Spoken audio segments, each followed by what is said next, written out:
I didn't expect the war to begin before the wedding cake was even cut. There I was, standing under that ridiculous canopy her mother insisted on, a monstrosity draped in imported ivory silk like we were royalty instead of two people about to get conned by love. My palms were sweating. Not because I was nervous to marry Madison. I was ready for her, or at least I thought I was. It was her mother, Linda, the one who had those snake eyes that scanned my life like a portfolio she couldn't wait to tear apart. Linda strutted up to me like she was walking the Met Gala, lips tight in that surgically enhanced grin, diamonds flashing like warning signs. She leaned in close enough for me to smell her overpriced lavender perfume and venom. Then she dropped the grenade. Your parents don't belong at this wedding. I've already invited my friends to take their seats. Boom. That's what she said. With a smile. No shame. Like my family was some kind of dirt she was politely sweeping under the imported Persian rug. I looked at her, stunned for half a breath, but only half. I smiled. Perfect. Neither do you. Her expression cracked like glass. And in that moment, I knew this wasn't a wedding. It was a battlefield. Madison was across the lawn, laughing with her bridesmaids, oblivious, or pretending to be. That was her specialty. Ignoring the fire while it spread through the floorboards. She'd been off for weeks. Cold. Distant. Secretive. The kind of silence that wasn't born from stress, but from lies brewing like poison tea. And this little stunt her mom pulled? This wasn't just manipulation. It was a warning shot. I walked away from Linda without another word. She stood there stunned, clutching her wine glass like it was the only thing keeping her from shattering completely. My best man, Eric, met me halfway to the house. What the hell was that? He asked, eyes wide. I didn't answer. Not yet.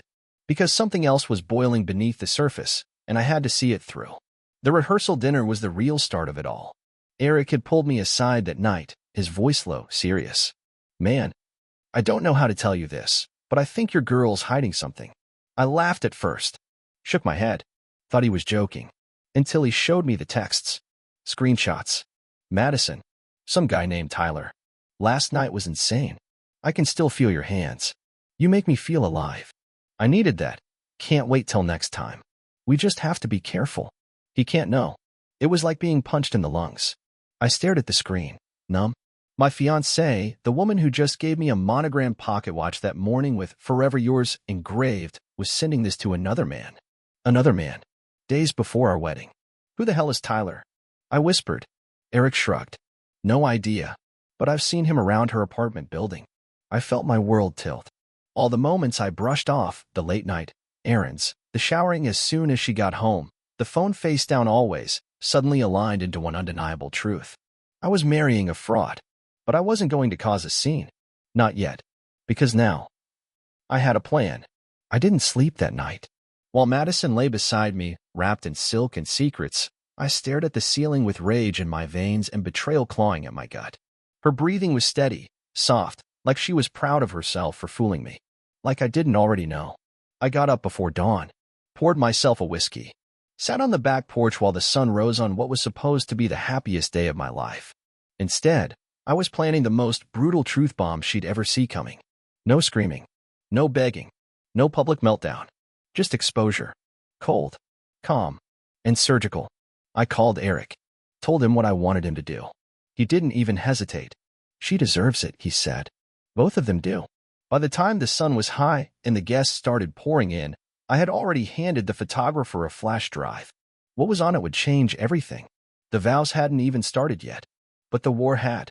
The ceremony was about to begin, and Madison stood there glowing in her custom Vera Wang, surrounded by bridesmaids who looked like they'd walked straight out of an influencer's Pinterest board. She caught my eye and waved, that fake little wave she always gave when she wanted to distract me from asking questions. I gave her a thumbs up. She had no idea what was coming. Guests began to settle. My parents, confused about why their seats had been moved to the far back row, still smiled politely. Linda had made sure they were practically seated in the parking lot. But that was fine. That was all part of it now. The music swelled. The officiant cleared his throat. And just as he began the welcome, the screen flickered to life. That's right. The giant white tent had a screen for the slideshow. Supposed to be childhood photos of the bride and groom, family memories, sweet moments. It started as planned. Me as a toddler. Madison as a kid with braces. Our awkward prom photo. Then came the first image that didn't belong. A blurry shot of Madison, hair tied back, wrapped in a man's arms. Her dress was the same one she told me she'd worn for girls' brunch. Then a selfie, his hand on her thigh in the front seat of a car. Then the texts. All of them. One by one, they appeared, in bold white font against a black background. Last night was insane. I can still feel your hands. You make me feel alive. Gasps. Someone dropped their glass. A bridesmaid covered her mouth. Madison spun around, staring at the screen in horror. Her eyes shot to me. I didn't flinch. I stood with my hands calmly folded in front of me, staring at her like I'd never met her before in my life. She stormed up the aisle, veil whipping behind her, rage turning her face crimson. What the F***K is this, Jason? I didn't answer. I just stared. You did this? You humiliated me in front of everyone. I didn't move. I didn't blink. You psycho, she shrieked, turning to the crowd. He's obsessed. He's crazy. This isn't what it looks like. That was the moment Tyler appeared. That absolute idiot had the audacity to show up late, sweating, in a wrinkled shirt, thinking he could sneak into the ceremony unnoticed. Perfect timing. Every head turned toward him. Madison froze like a statue. I finally spoke. Oh good, you're here, I said. Now she doesn't have to sneak around anymore. Madison looked between the two of us, her face crumbling. It didn't mean anything. She screamed. It was just a fling. 3 months of messages. That's a long-ass fling. She slapped me. It didn't hurt. Honestly, I barely felt it. All the pain had already been drained out of me over the last 24 hours. Now I was just empty. The officiant stepped back awkwardly. Guests were half standing, unsure if this was part of some deranged theatrical stunt. Jason, Linda hissed, stomping toward me, you've ruined this entire wedding. Do you know how much money, how many hours? I didn't ruin anything. Madison did. I turned to the guests. You all came to witness a wedding. But what you're witnessing is the end of a lie. I turned back to Madison. I wanted forever. I would have given it to you. But you wanted options. And you chose him. So now you can have him. She opened her mouth, but I cut her off. Oh, and just so you know, the venue's been paid in full. The food's still coming.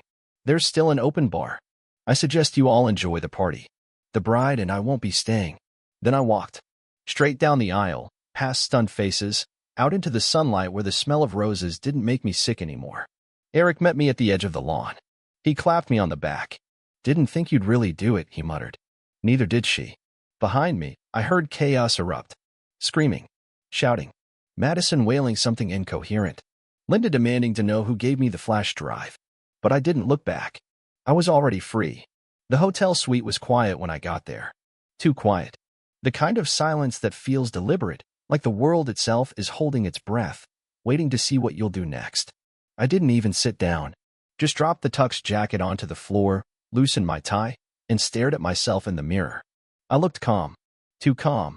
Like someone watching the end credits of a horror movie they didn't realize they were starring in. My phone vibrated. First call, Madison. Declined. Second call, Linda. Declined harder. Then came the messages. From her. Jason, please. You don't understand. Let me explain. It's not what you think. Tyler means nothing to me. Nothing. From him. I'm sorry, man. I didn't know she was still with you. She said you two were basically done. I didn't mean for any of this. I threw the phone on the bed. If it shattered, I wouldn't have blinked. All their excuses sounded the same. Weak. Rehearsed. Predictable. She lied to me with the kind of confidence only a seasoned traitor has. The way she looked me in the eye the day before and said, I can't wait to be your wife.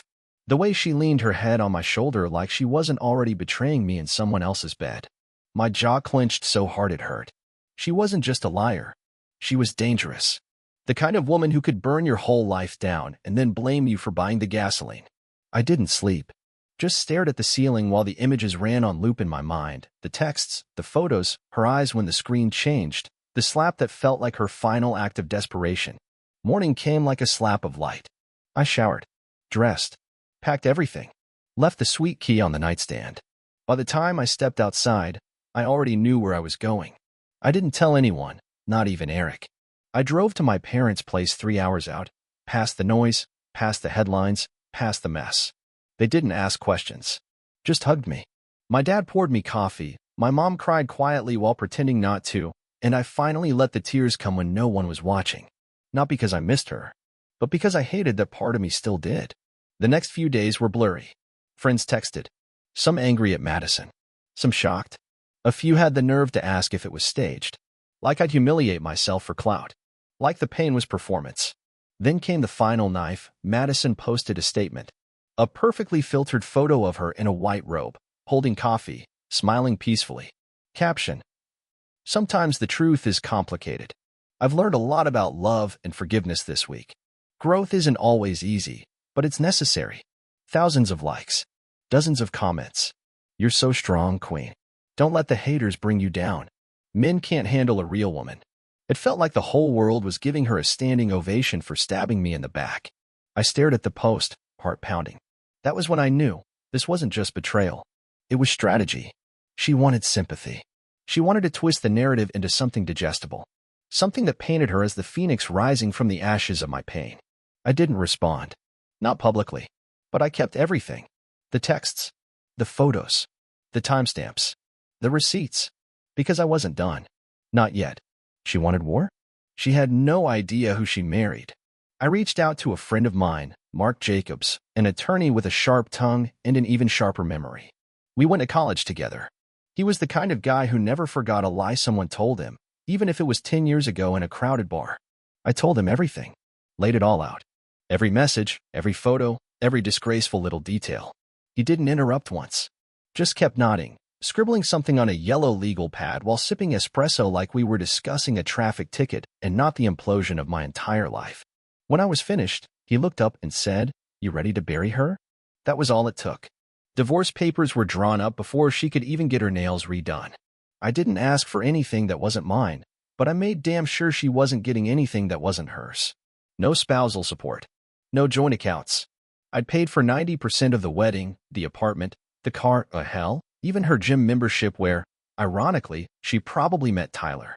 And now it was time to strip it all away, layer by layer, just like she stripped away every ounce of trust one ever gave her. She didn't take it well. When she was served, she called 13 times in a row. I finally picked up on the 14th. Her voice was shaking. "You can't be serious." "I'm not just serious," I said coldly. "I'm done." "You're not even going to talk to me first?" she snapped. "You're just throwing this away?" I laughed. I actually laughed. "You threw it away when you started playing house with that glorified background extra." "I'm just cleaning up the mess." There was a long pause. I could hear her breathing, could imagine her pacing, her hair tied up, biting the inside of her cheek like she always did when she was losing control. "You won't get sympathy from anyone," she hissed. "You humiliated me in front of everyone. My friends. My family." "That's the thing, Madison," I said. "You were never trying to marry me.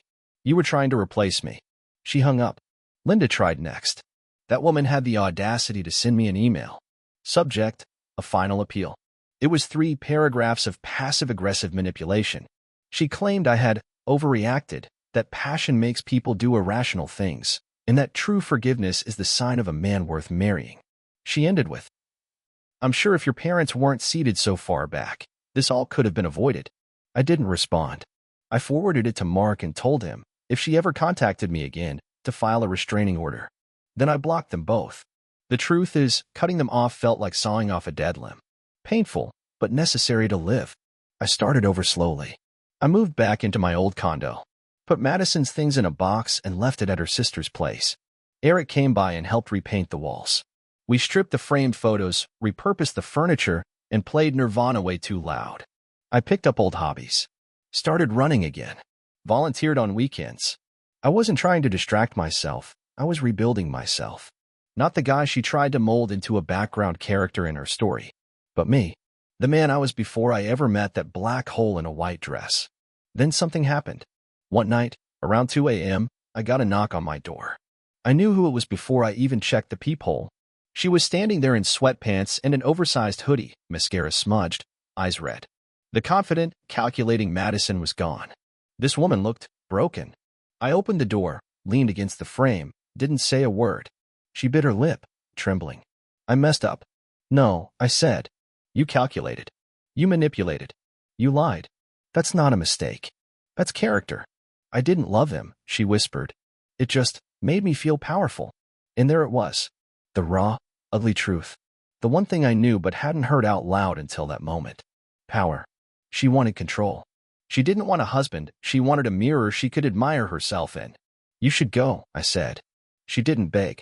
Just nodded, turned, and walked into the night like a ghost, realizing the haunting was over. I closed the door, locked it, and stood there for a long time. Then, for the first time in months, I exhaled. The days after that felt different. Lighter.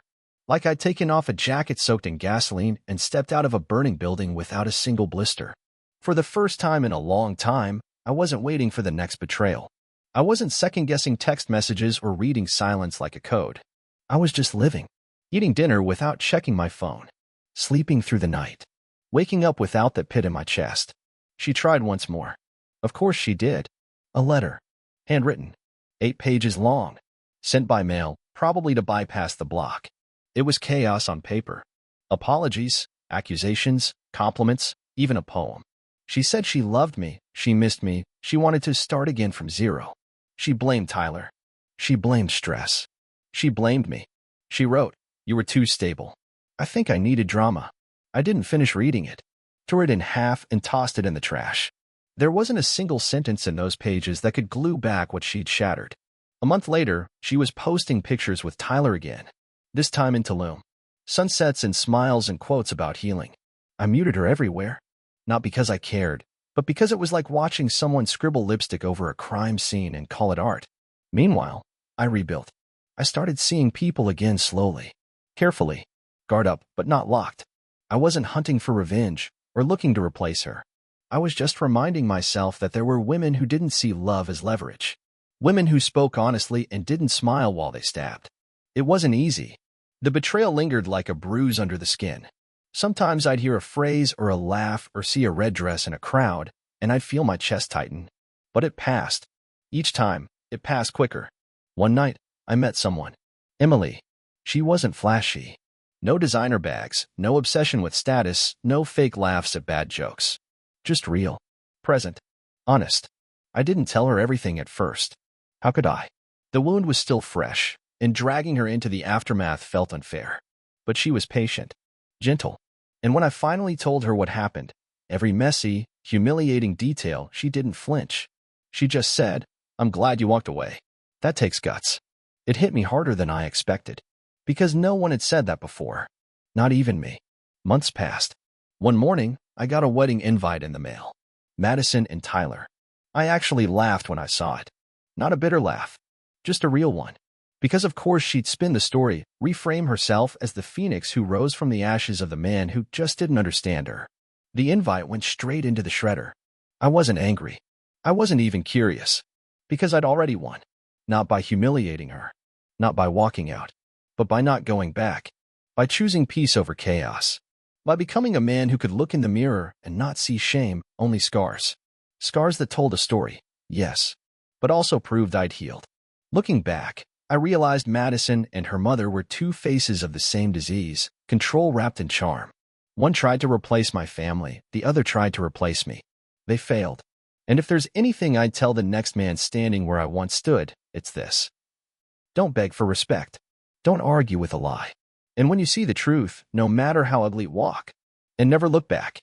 Because sometimes, walking away is the revenge. A year passed. Funny how time doesn't just heal, it reveals. What I thought was the worst thing to ever happen to me turned out to be the greatest escape I never planned.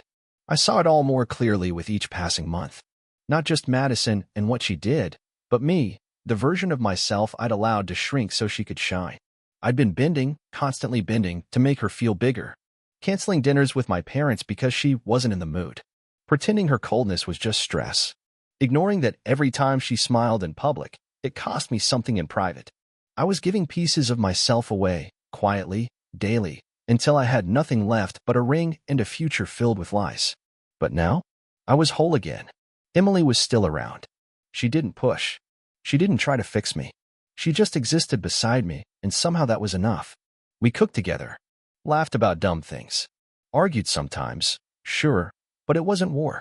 It wasn't layered with manipulation. When she was angry, she told me. When she was happy, she didn't weaponize it. I used to think love was about surviving storms. Turns out, it's about not creating them in the first place. Then, one afternoon, I got a call from Eric. You sitting down? Do I need to be? He laughed nervously. Guess who just filed a lawsuit against her new husband? My heart dropped. Wait, Tyler. Yup. He's suing her for fraud. Claimed she had debts, used his name to lease a car, and tried to get power of attorney over his real estate investments.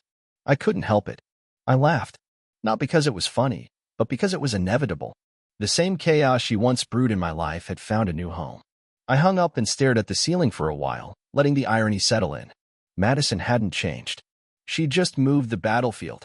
I should have felt vindicated. Maybe I did. But it wasn't satisfaction, it was sadness. Because I'd loved her once. Deeply. Stupidly. Enough to build a life on quicksand and pretend the cracks were just quirks.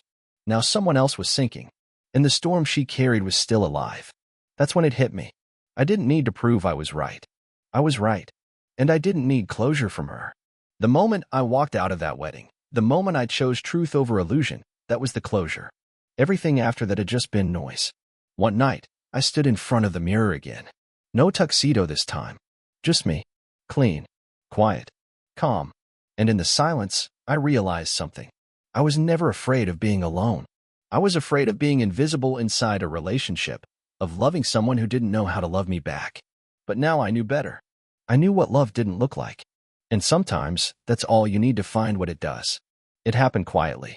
No grand finale. No final message. No last chance standoff. Just peace. One morning, I made coffee, looked out the window, and realized I hadn't thought about Madison in weeks. Not her face, not her voice, not the ache she once left behind. The pain that used to gnaw at my chest had faded into a scar I barely noticed. Not forgotten, just healed. Life had moved on. I moved on. I sold the condo and bought a small place with a garden, something I'd never had time for before. On weekends, I planted things with my bare hands, tiny green reminders that growth is slow, messy, and entirely worth it. Emily was still in my life. Still steady. Still kind. Not some fantasy or distraction, just a real person walking beside me at my pace. And for the first time in years, I didn't feel like I was chasing or being chased.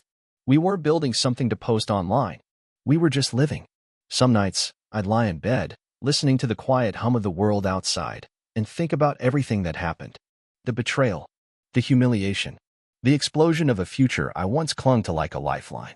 And I wouldn't feel bitter. I'd feel grateful. Because Madison didn't destroy me. She revealed me. She showed me the parts I'd abandoned to please someone who never saw me as enough. She stripped away the illusions I was too afraid to question. And in doing so, she gave me back me. People always say heartbreak makes you stronger. That's only half true. Heartbreak gives you a choice, to become bitter or to become honest. I chose honest. And if someone out there is reading this, some guy staring at the pieces of his life after betrayal, wondering if he'll ever breathe normally again, let me say this. You will. But only if you stop waiting for an apology. Only if you stop trying to rewrite the past. Only if you stop asking, why wasn't I enough? And start asking, why did I stay when she wasn't? You weren't the fool. You were the believer. And next time, you'll believe in yourself. That's not the end of the story. That's where it finally begins.